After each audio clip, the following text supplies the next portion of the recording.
Aujourd'hui, je vais parler de what kind of college major you should have, according to the financial media, and obviously according to me. Guess which one I think is more correct? Come on.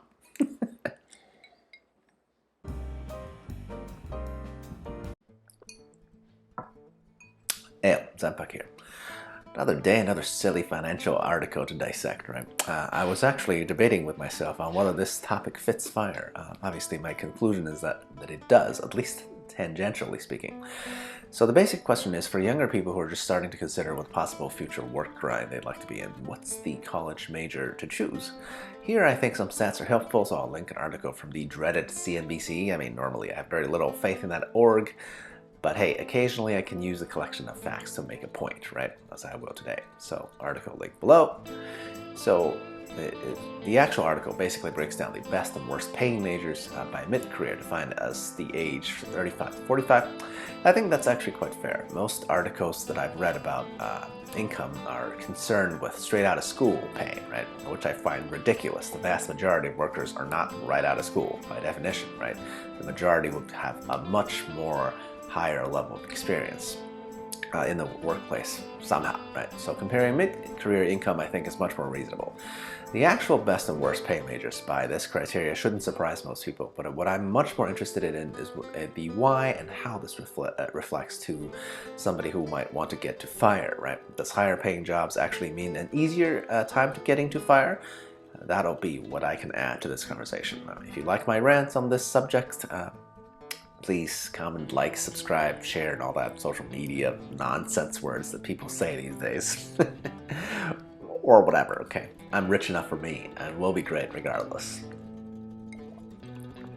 So point number one, let's go cover the high-paying majors, right? Out of the top 11, first of all, why 11 and not 10? Who the heck knows, right? 8 are engineering computer science degrees, 1 is pharmacy, and 2 are business related. Arguably, all of these are STEM related, okay? So by mid-career range, everyone in this top 10 or 11 list, the median amount is around about, a little bit about above 100K salary. Not too bad, but I do have a few nitpicks. I'm glad they're doing median instead of average because the engineering pay on the coastal bubbles are much, much higher than this. So averages would have been skewed, right?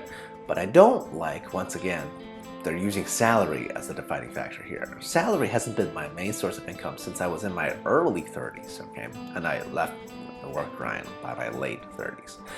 So if you're in the field of engineering and your salary is your entire income by mid-career, I would seriously suggesting go find a bigger, stronger, richer company to work for, okay?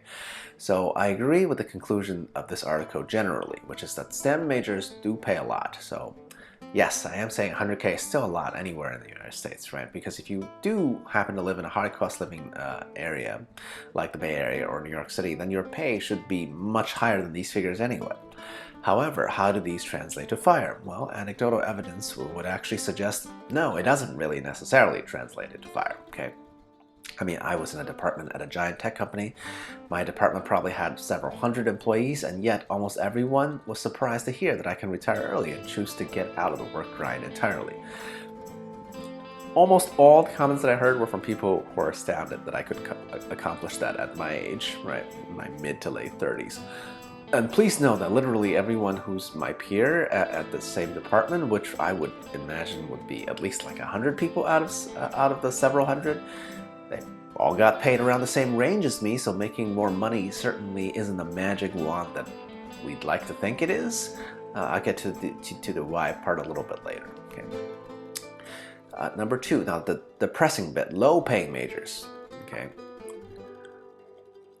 Dominated by education majors, okay, with some theology and health services in there. Median pay in this group only hovers around 50. Wow, what a difference, right, from that high-paying group. Recall these are mid-career salary figures, so for people with around 15 years of experience out of school to only make 50K is quite disturbing, frankly.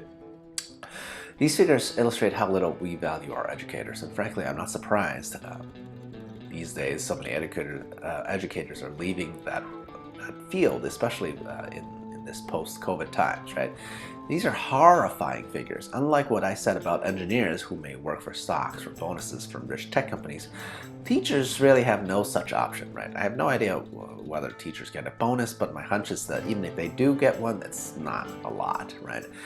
Now, just to put it into context, personally, I've gotten bonuses on multiple years that are higher than what this group's median annual salary is, okay?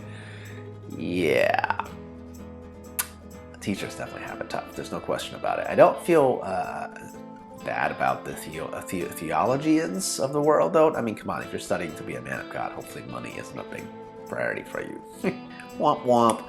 Still, how does the income of teachers translate into fire? Well, I don't know any teachers, but again, at least anecdotally speaking, I hear about teachers or any other such lower income fields, people in those fields, they can still get fired. Rarely, yes, but it's still possible. That's the fascinating bit, okay? Now, you could call it in the higher paying fields, maybe at 1% can hit fire, and for teachers, the percentage might be 0.1%. And yet, it's still possible, despite the very, very large investment gap that would have resulted from a decade or more of income differential, right? So, is these kind of figures more or less than you expected? Again, I'm going to get into my hypothesis as to why next.